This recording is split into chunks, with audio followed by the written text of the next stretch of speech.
Bueno, vamos a empezar la sesión del miércoles. La sesión general hoy a cargo del servicio de otorrino y a cargo de nuestro profesor de otorrino, Miquel Chan. Adelante, Miquel.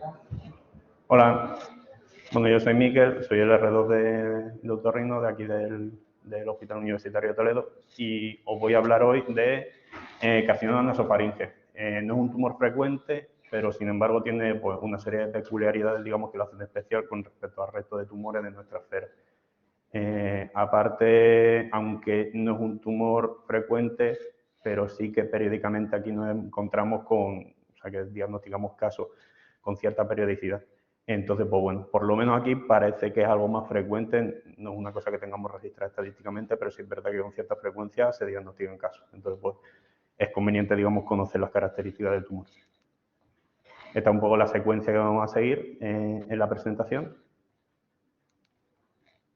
Entonces, de inicio, un tumor poco frecuente, el 0,7% de todas las neoplasias.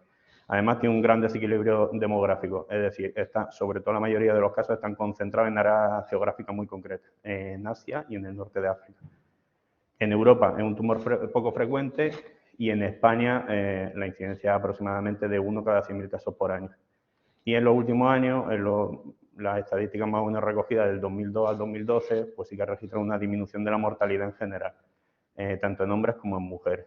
Del 0,53 al 0,63 en hombres y del 0,12 al 0,10 en mujeres.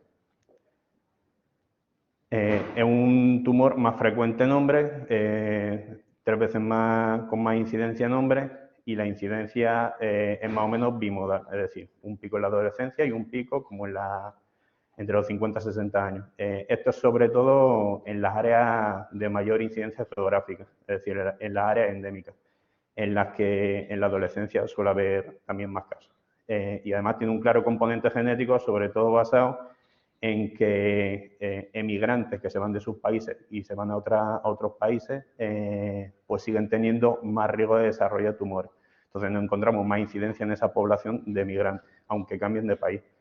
Y además, familiares, es decir, pacientes que tienen o personas que tienen familiares de primer grado afectos, tienen más riesgo de desarrollar tumores, eso también está demostrado. Entonces, tiene que haber una susceptibilidad genética para explicar estos fenómenos. Sin embargo, pues como la mayoría de todos los tumores, es multifactorial, es decir, una confluencia de factores ambientales y genéticos. Por un lado, ambientales, tabaco y alcohol, que después vamos a ver, digamos, la clasificación histológica, están relacionados fundamentalmente con eso, con el tipo 1, el queratinizante, digamos que es como el más similar al resto de epidermoides del área de cabeza y cuello. Además, este subtipo es el que no tiene, digamos, relación con el virus de Epstein-Barr y tiene peor respuesta a la radioterapia. Después, otro elemento, digamos, típico asociado, factor ambiental carcinógeno, son las nitrosaminas, sobre todo alimentos preservados con sal, digamos que son alto contenido en nitrosaminas, que es un carcinógeno conocido. Entonces, hay estudios poblacionales, sobre todo en China, que digamos que son zonas geográficas que tienen más casos, en el que población que consume pescado conservado con sal de forma más o menos diaria tiene más riesgo de desarrollar este tipo de tumores, con una ratio de 1,4 a 7,5. O sea que hay zonas que incluso el riesgo es mucho más alto. Otros elementos son, por ejemplo, exposiciones crónicas a formaldehído o a polvo de madera a lo largo de 10 años o más, sobre todo relacionadas con los subtipos 2 y 3, que son los no queratinizantes o indiferenciados. Y después, papel importantísimo, el del virus de Epstein-Barr, que es oncogénico, linfotrópico y además eso, que tiene un papel clave en el desarrollo del tumor. Además, la OMS lo considera como tipo 1, que es decir, que hay suficiente evidencia para considerarlo como carcinogénico. Entonces, el virus de Epstein-Barr está presente en la mayoría de las biopsias diagnosticadas de carcinoma nasofaringe, sobre todo lo que hemos dicho, en los subtipos no queratinizantes. Además, digamos que tiene que existir lo que hemos dicho antes, esa explicación de base genética, de susceptibilidad genética, porque la cantidad de población que está infectada con el virus de Epstein-Barr es muy grande. Sin embargo, digamos, el tumor es poco frecuente y además se concentra en áreas concretas. Y algunos trabajos ya han conseguido, digamos, aislar genes virales concretos que activan la fase activa del virus, digamos, la de hiperproliferativa. como son BZLF1, BRLF1. Esto es un poco ejemplo de la secuencia un poco de eventos de trastornos a nivel genético y modificaciones que ocurren y que digamos que al final la confluencia es lo que va a generar pues la expansión, la malignización de las células, la expansión clonal y la proliferación. Entonces encontramos que inicialmente existen carcinógenos ambientales que van a generar lesiones genéticas, por ejemplo, conocidos ya de lesiones en 3P, 9P, inactivación de algunos genes supresores tumorales, como los que vienen ahí indicados. Y esto va a generar, digamos, un epitelio inflamado de forma crónica que va a ser susceptible de infectarse por el virus. Y esas células infectadas van a expresar oncoproteínas, conocidas ya, pues el MP1, el MP2, EMNA1. Todo esto al final va a generar inestabilidad genética, hipermetilación del DNA y expansión clonal de células malignas. Y después a todo esto se suman otros cambios genéticos adquiridos, como son las vías muy conocidas de P53 o PI3 quinasa más quinasa y RAS. Esto un poco gráficamente, digamos, toda esa secuencia en el que tenemos un epitelio normal, acción de carcinógenos ambientales y van a generar pues esas primeras, digamos, lesiones genéticas precoces, como son pues a nivel de lesiones a nivel de 3P, 9P, los genes supresores tumorales que hemos visto, y eso va a generar un caldo de cultivo, digamos, propicio para que exista una infección del virus y este genere una infección que no se elimina, crónica. Sobre esto se va a generar la expresión de oncoproteínas virales, las que hemos comentado, el MP1, el MP2, y sobre esto, pues además se añaden esas mutaciones, digamos, adquiridas, como P53, RAS, más quinasa. Todo esto al final, como viene abajo, inestabilidad genética, hipermetilación. Al final todo es una confluencia de elementos que va a generar, pues, digamos, la expansión, la malignización de las células, la hiperproliferación y después con el tiempo la progresión del tumor, incluso la metástasis. Clínicamente, ¿qué nos vamos a encontrar? Pues por lo general suelen ser tumores de crecimiento lento y clásicamente han sido de diagnóstico tardío. Actualmente, digamos, la gente consulta antes y se pueden diagnosticar antes. Además, tenemos también más medios de diagnóstico. Entonces, es, digamos, muy típico que estos pacientes debuten o soliciten asistencia cuando aparece una masa cervical, claramente patológica. Lo vamos a encontrar hasta en el 70-85% de los pacientes. Es muy típico la afectación de los ganglios retrofaríngeos y los ganglios yugulares altos, en nivel 2. Y después también es muy típico la aparición de otitis media unilateral serosa. Nos lo podemos encontrar hasta en el 50% de estos pacientes. Además, este año aquí hay una pregunta en el MIR que hablaban de un paciente más o menos joven con una masa cervical y te describían una otitis media serosa. Entonces, lo que te decían que había que explorar CABUM con fibroscopia para descartar un tumor. Entonces, digamos, la relevancia que tiene la fibroscopia y un poco, digamos, la presentación clínica. Otra forma, digamos, de expresión clínica pues serían epistasia, obstrucción nasal, pero eso ya suele ser, digamos, en estadio avanzado con tumores muy grandes. Después, necesitamos una exploración otológica continua, digamos, a lo largo del tratamiento, porque esta otitis media serosa puede ser complicación del tratamiento de la radioterapia. Y se pueden afectar pares craneales, lo que pasa es que, digamos, el carcinoma puede afectar, pero sin embargo, el adenocarcinoma es una histología bastante más rara, sí que tiene más tendencia a afectar pares craneales. Y en caso de afectación, lo más frecuente es que sea el trigémino. Esto es un poco extraído de las guías europeas de la Sociedad de la Guía Europea de la Sociedad Europea de Oncología, en el que recomienda, digamos, pues, una serie de elementos para el diagnóstico. Como siempre, anamnesis, exploración física, digamos, estudio analítico. La fibroscopia es fundamental porque nos va a permitir ver la lesión y tomar las biopsias. Después, técnica de imagen, TAC o resonancia magnética, y actualmente las guías recomiendan resonancia magnética porque permite evaluar mejor los tejidos blandos y los ganglios retrofaríngeos y la afectación de la base del cráneo. Entonces, si tenemos en nuestro centro disponibilidad, se debería hacer de inicio una resonancia. Actualmente está aceptado el PET-TAC como elemento de seguimiento, aunque cada vez es más frecuente que haya autores que lo recomienden para el seguimiento post-tratamiento inmediato. Después, digamos, una serie de exploración o de seguimiento ORL completo, exploración de la cavidad oral y del estatus nutricional. Y después también importante la cuantificación del DNA viral, del virus del Epstein-Barr. Y si es posible, cuantificar copias. Entonces, de cara a los estudios de imagen, digamos que son las técnicas habituales las que tenemos disponibles.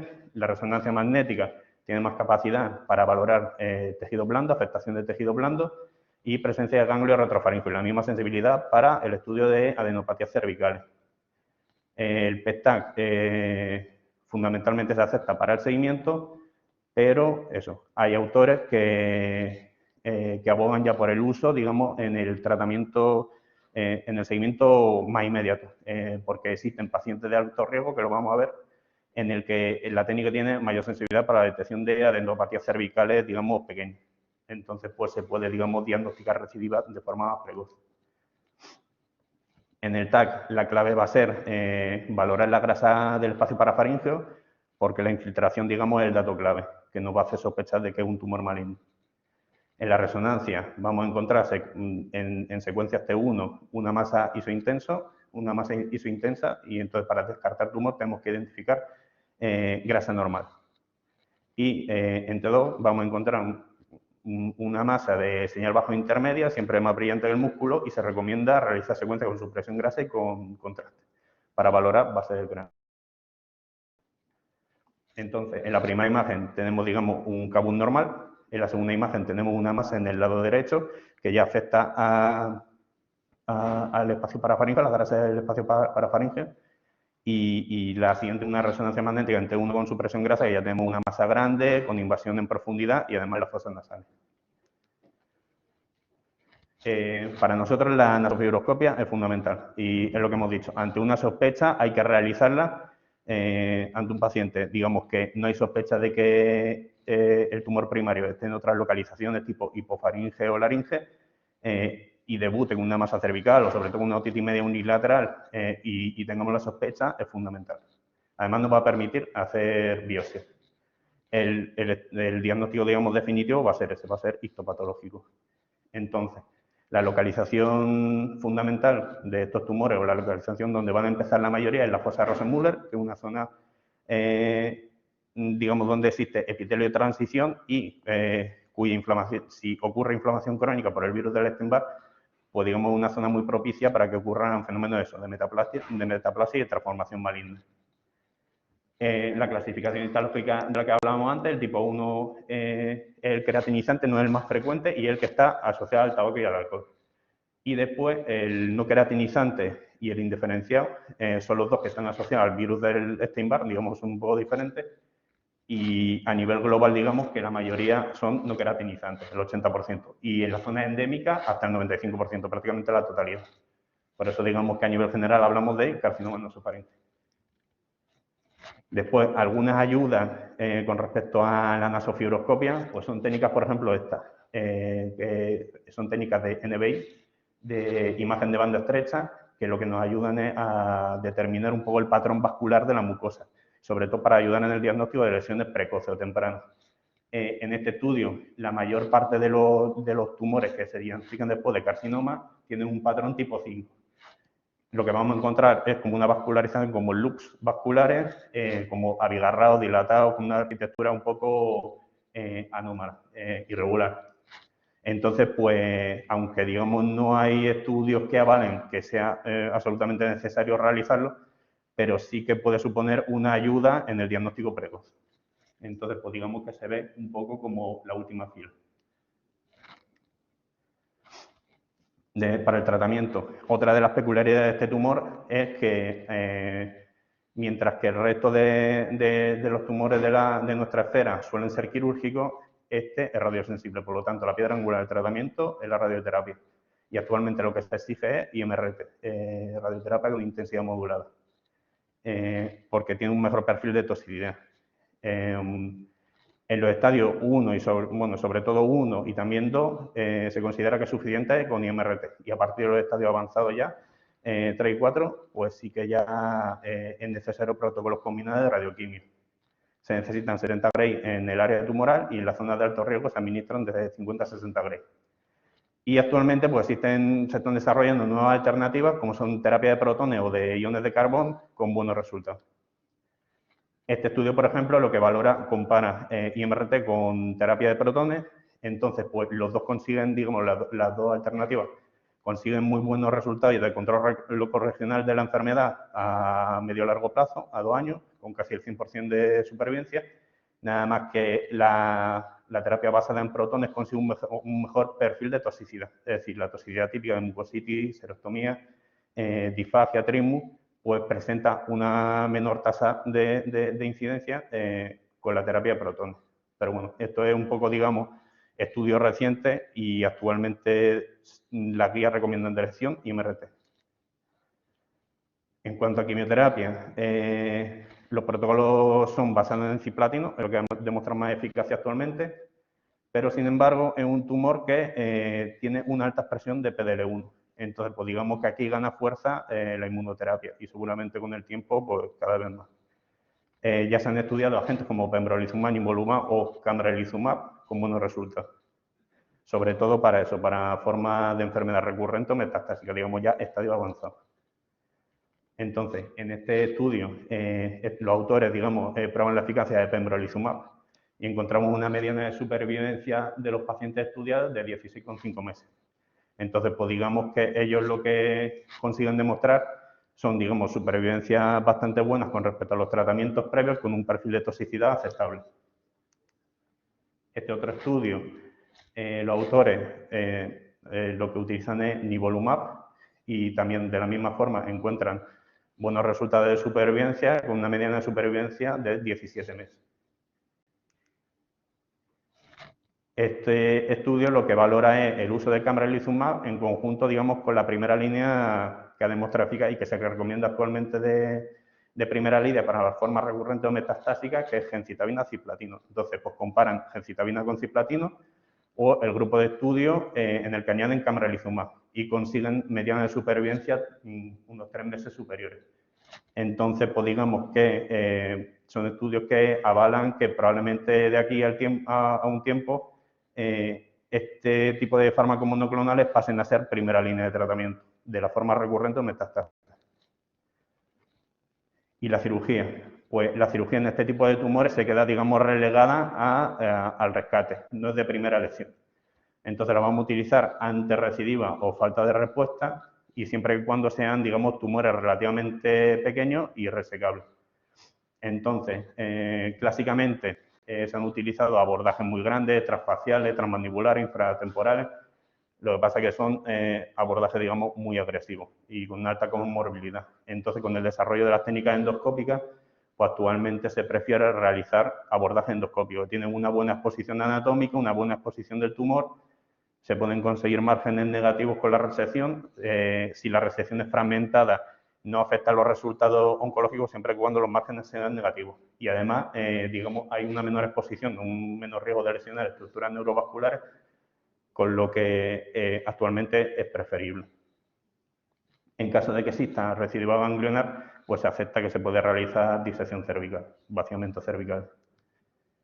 Esto es un poco cuadro, digamos, amplio de la modalidad de tratamiento en función del estadiaje y lo que hemos comentado. En los estadios 1 y 2 se considera suficiente IMRT y, en resumen, a partir de los estadios avanzados, 3, 4, ya sí que hace falta radioterapia con quimioterapia concomitante y depende de algunos casos, se pueden realizar fases de inducción o fases de adyuvancia. ¿Y qué ocurre en la forma ya recurrente o metastásica? Pues si es resecable, podremos optar por la nasofaringectomía, por la cirugía endoscópica, o reirradiar. En caso de que no sea resecable o ya la forma sea metastásica, actualmente lo que ha demostrado más eficacia y es de primera línea sería el protocolo de cisplatino con gencitabina y de segunda línea actualmente no hay consenso. Entonces, aparecen ahí pues, los monoclonales, nivolumab, pembrolizumab y camrelizumab. Y según vaya aumentando la evidencia, pues es posible que de aquí a un tiempo pasen a ser primera línea. De cara al pronóstico, por lo que hemos dicho, La forma no creatinizante tipo 2, mejor pronóstico. Si hay afectación de base de cráneo, peor pronóstico. Conforme la edad es cada vez más avanzada, peor pronóstico. Y los estadios precoces tenemos una supervivencia de 5 años muy buena, del 100% o del 85% en el estadio 2A. Sin embargo, en los estadios avanzados, 3 o 4, pues disminuye drásticamente, al 30% al 25%. Y después hay otros elementos que, digamos, deberíamos de considerar en la actualidad, porque hay autores que abogan porque ayudan a establecer pronósticos más precisos que los realizados por la clasificación TNM. Estos son parámetros metabólicos derivados del PET-TAC y la cuantificación del ADN viral. Este estudio, por ejemplo, es bastante interesante. Los autores cuantifican el ADN viral post-tratamiento y encuentran que los grupos, o bien que no encuentran copias detectables o que las copias son menos de 50, pues digamos que la supervivencia es bastante mejor. Sin embargo, pues en la gráfica aparece claramente que los pacientes que tienen muchas copias, más de 500, bueno, de 50 a 500, o sobre todo más de 500, el pronóstico es mucho peor. Por lo tanto, es una herramienta que se recomienda que se vaya incorporando a la práctica clínica en el seguimiento inmediato. Este otro estudio valora la combinación de parámetros metabólicos con biomarcadores, con el ADN viral. Entonces, este estudio lo que encuentra es que la reducción de la glucólisis total del tumor, la insuficiente reducción de la glucólisis y la persistencia de títulos de ADN viral, lo que va a hacer es que estos pacientes sean de más riesgo. Entonces, pues seguramente necesiten más tratamiento. Entonces, pues, de la misma forma, recomiendan que se incorpore estos parámetros a la fase de pronóstico inicial para estratificar el riesgo de los pacientes. ¿Y qué hacemos para seguirlo? Pues técnicas de imagen por un lado. Inicialmente se recomienda realizar a los 3 meses de la IMRT, del tratamiento con radioterapia, alguna técnica de imagen, y después cada 6 meses durante los 3 primeros años. Estos autores en la guía recomiendan o resonancia magnética o PET, que es más específico, pero deberíamos hacer el seguimiento con alguna de estas dos técnicas. En cuanto a el examen, digamos, nasal con nasofibroscopia, se recomienda cada 3 meses el primer año y cada 6 meses entre el segundo y el tercer año, y posteriormente anual. Y también recomiendan determinar el ADN viral y cuantificarlo de 1 a 4 semanas después de la IMRT y después anualmente. Entonces, a modo de conclusiones, es un tumor poco frecuente, aunque aquí, al menos en esta provincia, parece que no es tan raro. Supongo que será un poco por las características, digamos, demográficas de la población. Es una etiología, o sea, tiene una etiología multifactorial y entre ellas, pues digamos, es muy relevante, como hemos visto, la presencia del virus del Epstein-Barr. Actualmente se ha producido una disminución de la mortalidad, sobre todo por un diagnóstico más precoz y una mejoría en los tratamientos. El tratamiento es basado en radioterapia, actualmente IMRT, y la cirugía queda de rescate. Y además se prefieren los abordajes endoscópicos, que son menos invasivos. Han aparecido nuevos biomarcadores y factores pronósticos, sobre todo derivados de eso, del PET-TAC y algunos biomarcadores tipo el ADN viral y la determinación de PDL1, que se recomienda que se vayan incorporando a la práctica clínica si es posible. Y después, pues, las mejoras en el tratamiento, inmunoterapia y nuevas técnicas de radioterapia, pues han conseguido, digamos, pues, mejorar la supervivencia de estos pacientes. Y hasta ahí. Muchas gracias.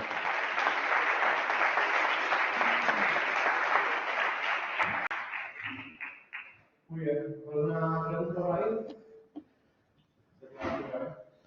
¿Ninguna curiosidad? ¿Nada?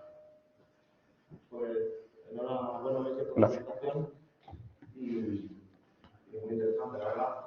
Para el resto, bueno, vamos por terminar la sesión. Nos vemos el miércoles que viene.